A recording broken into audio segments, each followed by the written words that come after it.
하나님의 나라라는 제목으로 오늘 함께 은혜를 나누겠습니다. 오늘은 그 1장부터 오늘 4장까지의 전체적인 이야기를 한번 살펴볼 건데요. 먼저 3장에서 지난주에 그 3장에서 무슨 일이 있었는지 기억나십니까?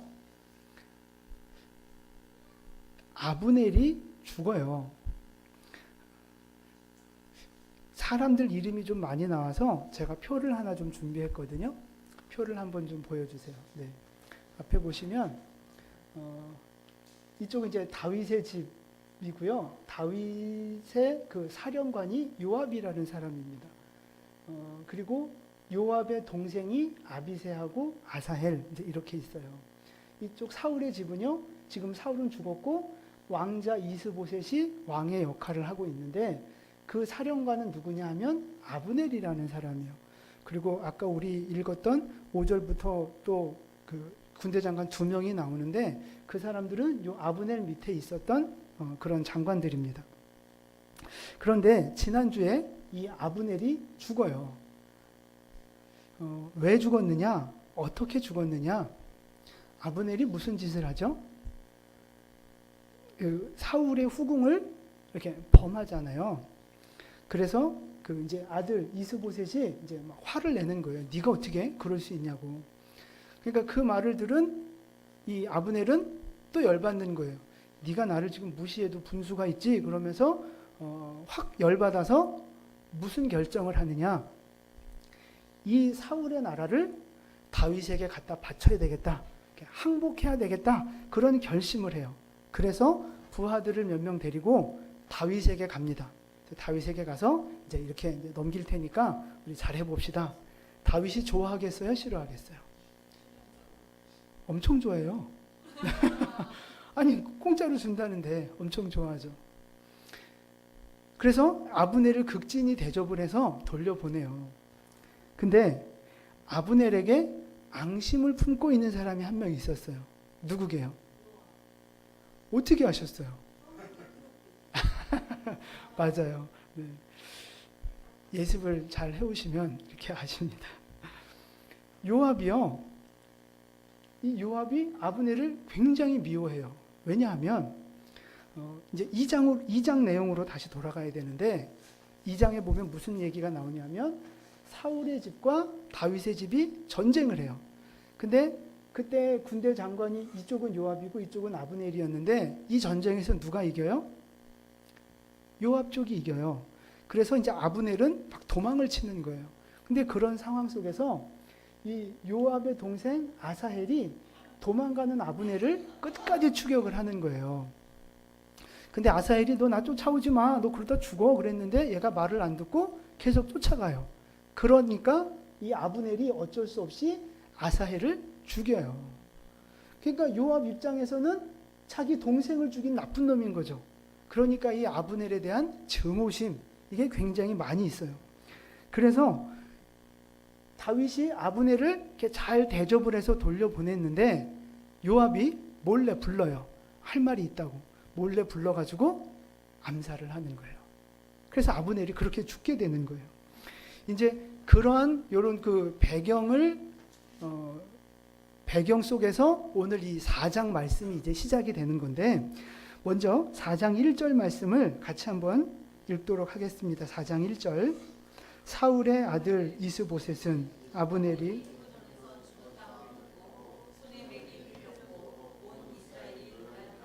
아멘. 아브넬이 죽었다는 소식을 듣고 지금 이스보셋의 반응이 뭐예요? 네, 손에 맥이 풀린 거예요. 손에 맥이 이게 무슨 뜻이냐면 절망했다는 거죠. 이제 기운이 쭉 빠지고 낙심이 됐다는 얘기예요. 그럼 이스라엘 백성들은 어떤 반응을 보여요? 놀랬어요. 이게 그냥 깜짝 놀란 게 아니라 두려움에 가득 사로잡혀서 놀랬다는 표현입니다. 그러니까 지금 아브넬이 죽었다는 소식을 듣고 이스보셋도 그렇고 백성들도 그렇고 지금 다 두려움에 빠지고 낙심이 되고 막 어떻게 해야 될지를 모르는 그런 상황 속에 빠져 있는 거예요. 왜 그럴까요? 이 이스라엘에서 가장 힘 있는 사람이 누구예요? 지금 아브넬이에요.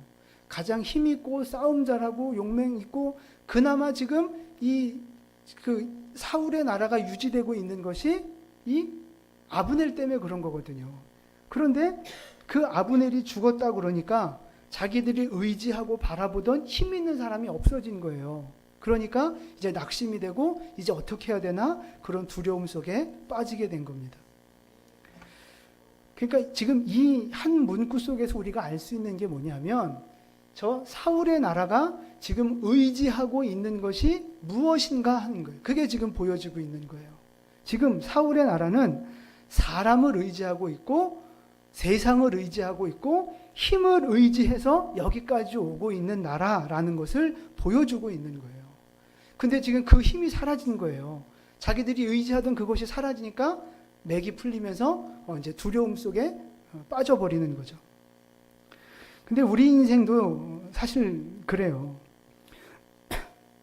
우리가 인생을 살면서 사람이나 물질을 의지하고자 하는 마음이 사실 얼마나 많이 있습니까? 돈을 의지하려고 하고 사람을 의지하려고 하고 세상의 어떤 방법과 권력을 의지하고자 하는 마음이 우리 마음속에 많이 있잖아요. 그러니까 그거 없으면 안 되는 줄 알고 어떻게든 돈 벌려고 그러고 어떻게든 출세하고 성공하려고 그렇게 노력하며 발버둥 치는 거잖아요. 좋은 대학 가야 되고 좋은 사람 뭐 금수저 만나 결혼해야 되고 뭐 어떻게든 출세해야 되고 이런 강박증 같은 마음들이 우리 마음속에 있어요. 물론 그렇게 되면 좋죠. 그건 나쁜 게 아니에요. 여러분들한테 그런 은혜와 축복도 임하기를 축복합니다. 그거 나쁜 게 아닌데 이제 문제는 뭐냐면 세상의 물질, 어떤 사람, 세상의 화려함과 힘과 권세 그거는요. 내가 의지해야 될 대상이 아니라 내가 관리해야 할 대상이라는 거죠. 그 포인트를 잘 잡으셔야 된다는 거예요. 우리가 사람과 물질을 의지하다 보면 반드시 손에 맥이 풀리는 날이 옵니다. 두려움과 절망에 빠지는 날이 반드시 와요. 왜냐하면 사람도 영원하지 않고 물질도 세상도 영원하지 않기 때문에 그렇습니다. 그래서 그런 건 내가 의지할 대상이 아니라 관리해야 될 대상인 거예요. 그럼 내가 진짜 의지해야 할 대상은 누구예요? 그게 하나님인 거죠. 하나님. 시편 62편 6절 말씀이에요. 같이 읽겠습니다. 오직 그만이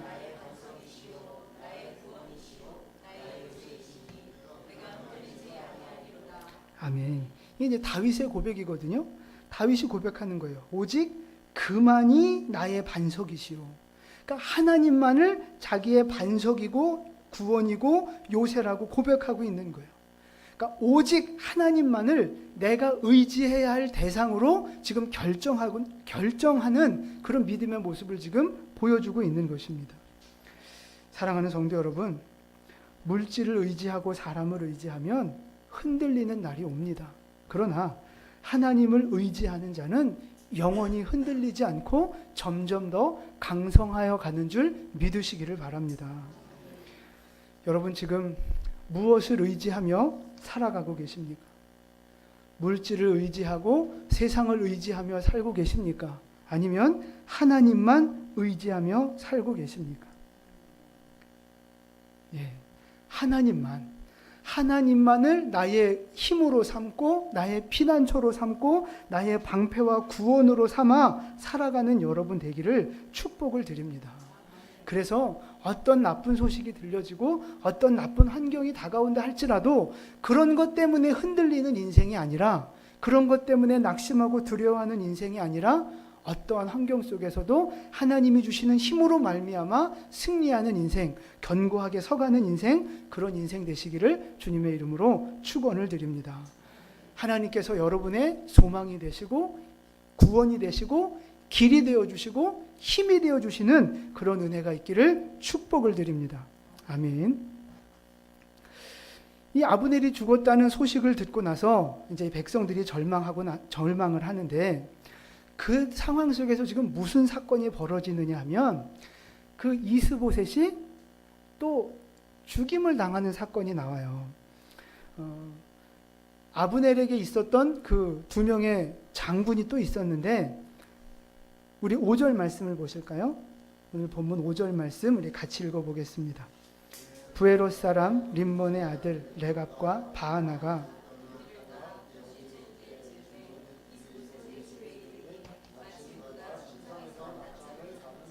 아멘. 두 사람이 나와요. 레갑과 바하나. 레갑과 바하나 두 사람이 군대 그 장군 중에 장군들 중에 하나였는데 오늘 이스보셋을 찾아온 거예요. 와봤더니 이스보셋이 뭐 하고 있어요? 네, 침상에서 지금 낮잠 자고 있는 거예요. 그 모습을 보고 어떻게 합니까? 6절 말씀 보세요. 6절 같이 읽습니다. 레갑과 그의 형제 바하나가 이를 가지러 온 채하고 아멘. 배를 찔러 죽이는 거예요. 그리고 7절 말씀에 가보면 그 목을 베요. 목을 잘라서 그걸 다윗에게 가져가는 거예요. 지난번에도 말씀을 드렸지만 이 사울의 가문은요. 잠자다가 망한 가문이에요. 사울도 자고 아브넬도 자고 오늘 이스보셋도 자고 사울의 집안은 늘 자는 집안이에요. 자다가 망한 집안이에요. 이게 영적으로 깨어있지 못하면 죽는다, 망한다는 것을 지금 보여주는 사건들입니다. 우리 군대 다녀오신 분들 아시겠지만 군대 가면 여러 가지 큰 표어들이 있는데 그 중에 하나 섬찟하게 하는 표어가 있어요. 뭔지 기억나십니까? 졸면 죽는다. 졸면 죽는다. 이런 표어가 아주 큼직하게 써 있어요. 진짜 보초서다 졸면 죽어요. 근데 영적으로도 마찬가지라는 거예요. 졸면 죽는 거예요. 사울의 가문은 자다가 졸다가 망하는 인생이 된 거예요. 여러분 졸지 마시기 바랍니다. 옆에 분에게 인사하세요. 졸면 죽습니다. 네. 네. 깨어 있으셔야 돼요. 그래야 살고 그래야 점점 강해가는 인생이 될 수 있는 거예요. 근데 여러분 요즘에 어떠십니까? 졸고 계십니까? 아니면 깨어 있으십니까? 요즘에 기도 생활을 어떻게 하고 계시느냐 하는 거예요. 졸지 마시고 혹시 기도를 쉬고 계셨다면 다시 기도의 불을 지피시고 다시 깨어 기도하는 여러분 되시기를 축복을 드립니다. 기도로 깨어 있어서 승리하는 인생 되시기를 축복합니다. 아멘. 오늘 지금부터 이제 본격적인 본론의 말씀을 드릴 건데요. 하나님의 방법으로 우리의 인생을 살아야 한다는 말씀을 드리는 거예요. 하나님의 방법으로. 그러니까 지금 하나님께서 다윗을 통해서 하나님의 나라를 이렇게 세워 나가시고 있는 과정이거든요. 하나님의 나라니까 하나님의 방법대로 세워 나가야 맞는 거잖아요. 그 하나님의 방법들이 무엇인지 오늘 몇 가지만 좀 살펴보려고 합니다. 첫 번째 하나님의 방법은 욕심과 감정을 버려야 한다는 거예요. 아까 이 두 사람이 이스보셋의 머리를 잘라서 다윗에게 갖고 와서 바치잖아요. 그 말씀이 8절 말씀이거든요. 8절을 같이 읽겠습니다. 헤브론에 이르러 다윗 왕에게 이스보셋의 머리를 드리며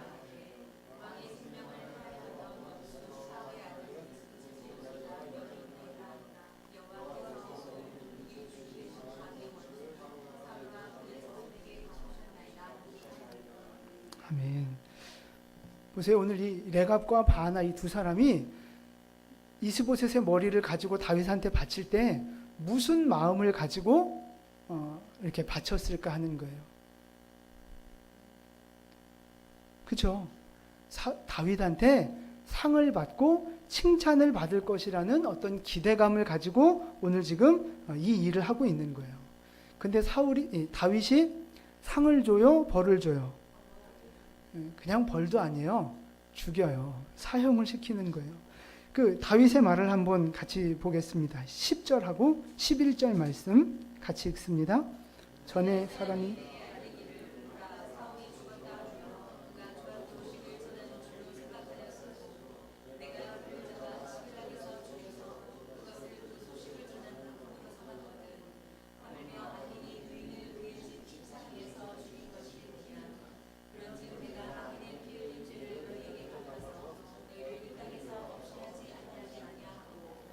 아멘. 여러분 지금 이 다윗이 무슨 얘기를 하고 있는 거예요? 그쵸? 기억나시죠? 사무엘하 1장에 가면 무슨 사건이 있느냐 하면 사울 왕이 죽잖아요. 블레셋하고 전쟁하다 죽는데 사울이 죽었다는 소식을 누가 갖고 와요? 아니요. 아말렉 사람이 가지고 와요. 아말렉 사람이 갖고 와서 그 왕관이랑 뭐 팔찌랑 뭔지 이런 거 이제 증거품으로 다윗한테 바치면서 자기가 죽였다고 이야기를 하는 거예요. 그때 이 아말렉 사람의 마음속엔 또 뭐가 있었어요? 그쵸. 칭찬받고 상받고 뭔가 한 자리 얻을 것 같은 그런 기대감을 가지고 왔다는 거예요. 왜? 그 다윗을 매일 괴롭히던 그 정적을 자기가 죽여줬으니까 인간적으로 생각하면 고마워해야 되는 거죠. 그러니까 나한테 상 줘야지. 이런 인간적인 생각을 가지고 온 거예요. 근데 지금 그거하고 똑같은 상황이 오늘 또 반복이 되고 있는 거예요. 똑같은 상황이 지금 2번이나 반복돼서 성경이 기록하고 있고, 지금 다윗도 그 이전 그 1장에 있었던 그 사건을 지금 다시 한번 기억해내면서 지금 그 얘기를 하고 있는 거예요.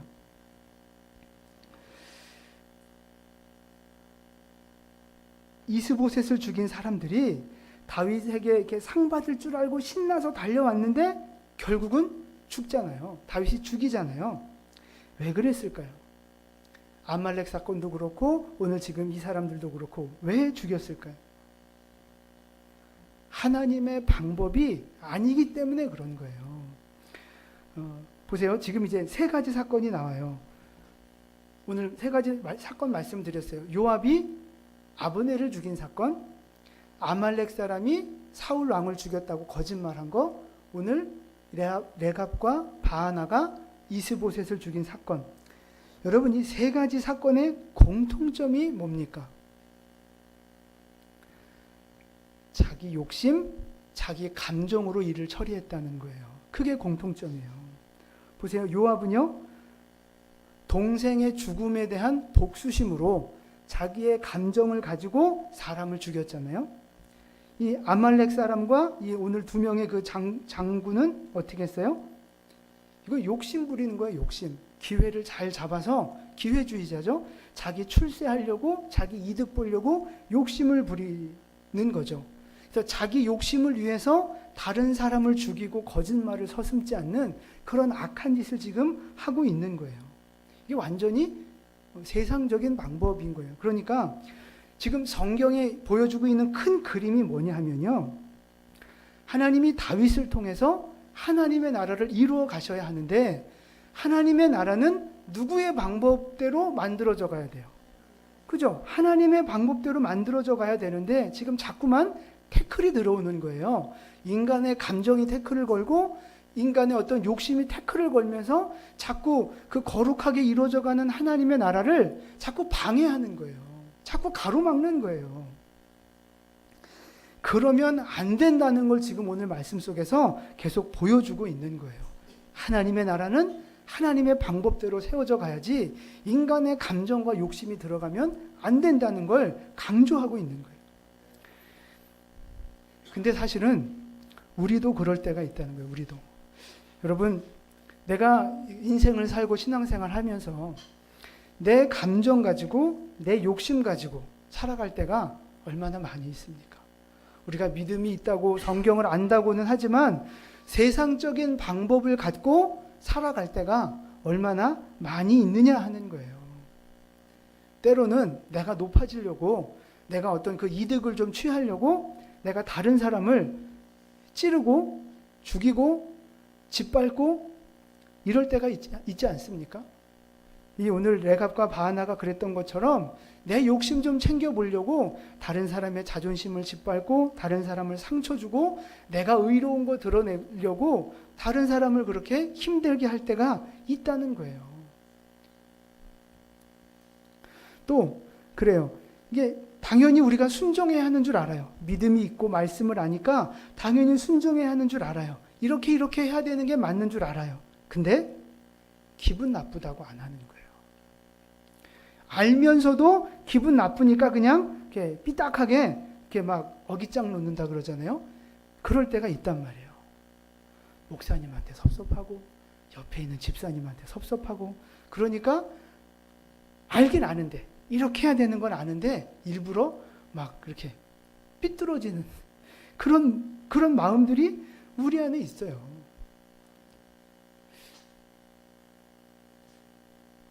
집에서도 그렇잖아요. 가족들한테 잘해야 되는 거 누가 모르겠어요. 가족이 전부인데.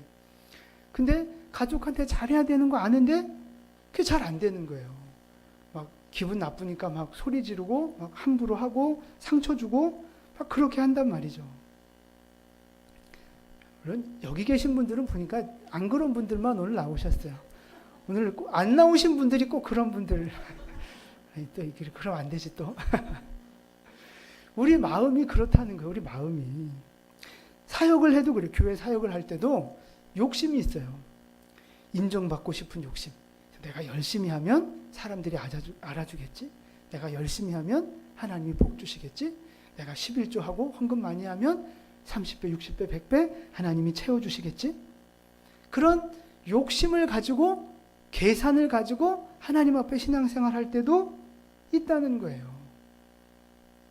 안 그렇습니까? 여러분, 아닌 척 하는데 잘 생각해 보세요. 내가 이렇게 헌신을 하고 수고하고 막 그러잖아요. 청소도 하고 막 주방도 하고 뭔가 막 섬기고 내가 막 수고를 해요. 근데 사람들이 전혀 몰라줘요. 뭐 수고했다고 인사도 안 해주고 고맙단 말도 안 하고 그냥 전혀 목사님도 심지어 목사님도 막 뭐 아무 소리도 안 하고 그래요. 내가 열심히 헌신했는데. 그리고 만약에 그런 상황이 벌어지면 그래도 서운해하지 않고 섭섭해하지 않고 삐치지 않을 자신이 있습니까? 자신이 있는 분 한번 손 들어보세요. 아멘. 한 분 있네, 한 분. 육신적인 고난이 와요. 열심히 기도하고 열심히 섬기는데 육신적인 고난이 오고 내 기도는 응답을 안 해주시는 것 같아요. 그런 고난의 시간이 계속 되어져요. 여러분, 그래도 변함없이 교회를 위해 헌신하시고 하나님을 사랑하고 말씀에 순종하는 기도하는 삶을 사실 수 있겠느냐 하는 거예요. 예, 그렇게 되셔야 되는 거예요. 그게 온전한 믿음의 모습이라는 거예요. 오늘 이 말씀을 듣는 우리 모든 분들이 그런 믿음의 백성들 되시기를 축복을 드립니다. 근데 그게 우리의 삶 속에서 잘 이루어지지 않을 때가 많은 거예요. 서운하고 막 삐지고 하기 싫어지고. 그게 왜 그러냐면 내 마음속에 욕심이 있는 거예요. 인간적인 욕심이 있고 인간적인 감정이 있고 뭔가 신앙생활을 한다고 하지만 여전히 욕심과 감정이 있어서 그 인간적인 방법으로 하나님의 나라를 세워가고 신앙의 틀을 세워나가려고 하니까 자꾸 힘들어지고 부딪히게 된다는 것입니다. 다시 한번 말씀드립니다. 하나님의 나라는 하나님의 방법대로 세워져 가야 되는 것입니다. 하나님의 백성들은 하나님의 말씀대로 살아가야 되는 것입니다. 내 감정, 내 욕심, 내 혈기, 내 계획들 다 내려놓으시고 하나님의 방법에 순종하는 여러분 되시기를 축복을 드립니다. 아멘. 그러니까 이제 오늘부터 사역하다가 삐지거나 막 서로 뭐 이렇게 서운하다 그러거나 화내거나 그런 분 계시면 어떻게 해야 돼요? 네, 기도해 주시고 저한테 신고해 주세요. 그럼 이 설교를 다시 한번 들려드리면 되니까. 하나님의 방법 두 번째는요, 죄인하고 의인을 구별해야 된다는 말씀이에요. 오늘 8절 말씀을 보시면 다시 한번 8절 여러분 잘 읽어보세요. 이 두 신하가 이스보셋과 이 다윗의 관계를 어떻게 바라보고 있는지 8절 같이 한번 읽어보겠습니다. 헤브론에 이르러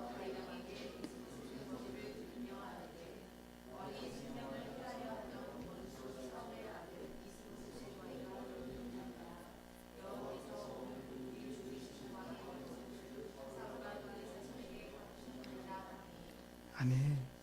자, 지금 이 두 신하가 보기에 이스보셋과 다윗의 관계는 어떤 관계예요? 원수 관계죠. 원수 사울의 아들 뭐 이렇게 표현하고 있고요. 왕의 원수를 이렇게 표현하고 있어요. 원수 관계로 지금 보는 거. 이게 세상 사람들의 관계예요. 뭐 당연히 그렇게 보여지지 않겠습니까? 근데 중요한 건 다윗의 마음이에요. 다윗은 이스보셋을 원수로 봤습니까? 그렇지 않아요. 그럼 어떻게 봤어요? 뭐 두 눈으로 봤죠. 11절 말씀 보세요. 11절. 다윗이 하는 말인데 하물며 악인이 의인을 그의 침상에서 죽일 수 있느냐. 그러니까 지금 이스보셋을 어떤 사람으로 보는 거예요? 의인으로 보고 있는 거예요. 자기를 대적해서 자기 인생에 태클을 걸고 있는 그 이스보셋을 의인으로 보고 있는 거예요. 사울도 마찬가지죠. 그렇게 자기를 죽이려고 쫓아다녀서 자기가 힘들기는 했지만 하나님이 기름 부으신 자로 인정해주고 존중해줬단 말이에요. 이게 지금 다윗이 가지고 있는 관점이라는 거예요. 두 신하는 원수 관계로 보고 죄인으로 보지만 다윗은 의인으로 바라보고 있다는 거예요. 여러분, 우리 인생에도 보면 이런 이스보셋이 있다는 거예요. 나를 괴롭히고 나를 힘들게 하고 내 인생에 장애물 같은 존재, 내 인생에 태클을 거는 존재가 있어요, 없어요? 몇 명이나 있어요. 그런 사람들이 우리에게 있어요. 멀리 있어요? 가까이에 있어요. 우리 주변에 이스보셋이 있어요, 여러분. 그런데 중요한 건 그거예요. 그 사람이 원수로 보입니까? 의인으로 보입니까?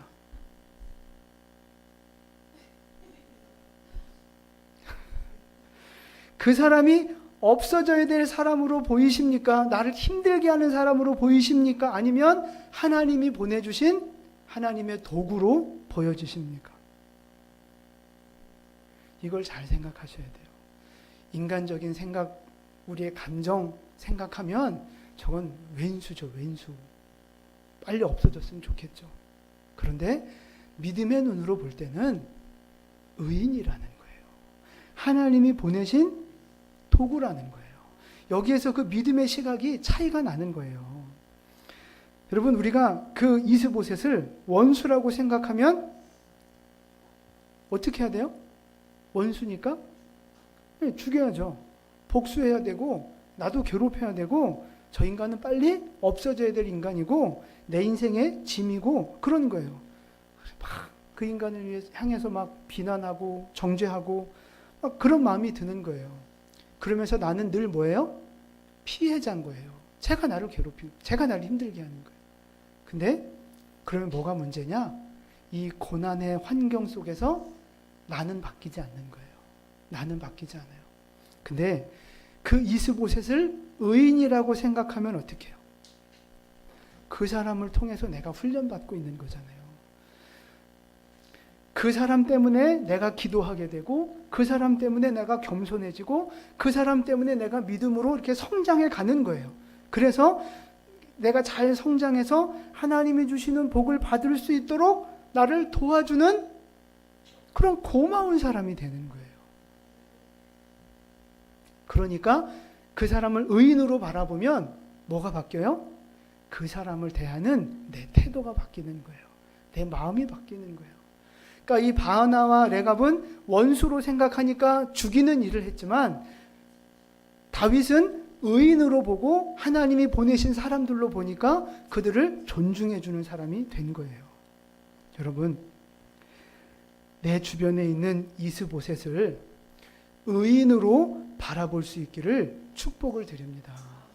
더 이상 원수라고 생각하지 마시고, 원수라고 생각은 들겠네요. 근데 그 생각을 이기시고 입술로는 의인이라고 고백하셔야 돼요. 하나님의 선물이라고 선포하셔야 돼요. 나를 도와주는 사람이라고 받아들이셔야 돼요. 그게 바로 하나님의 방법이라는 거예요. 그게 하나님의 방법이에요. 내 주변에 있는 사람을 그렇게 이스보셋으로 의인으로 바라볼 때 가정이 하나님의 나라가 되는 것이고 교회가 하나님의 나라가 되는 거예요. 여러분 주변에 있는 이스보셋을 의인으로 바라볼 수 있는 믿음의 눈이 열려줄 수 있기를 주님의 이름으로 축원을 드립니다. 아멘. 세 번째 하나님이 주시는 방법은 뭐냐 하면요, 공의롭게 살아야 한다는 거예요. 죄를 버리고 공의롭게 살아야 한다는 말씀인데요.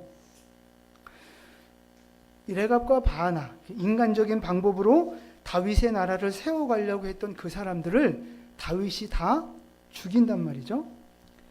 왜 죽여야만 했을까요? 만약에 이 이스보셋의 머리를 들고 왔는데 그걸 그대로 받아줘서 흡수 통일을 하게 되면 하나님의 나라가 인간적인 방법에 의해서 이루어져 나가는 거잖아요. 죄라는 것을 깃틀로 해서 이 다윗의 나라가 세워져 가는 거잖아요. 그러면 안 되는 거거든요.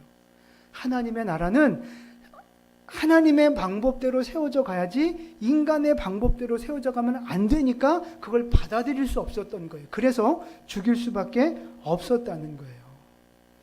잠언 16장 12절 말씀을 보세요. 잠언 16장 12절 같이 읽습니다.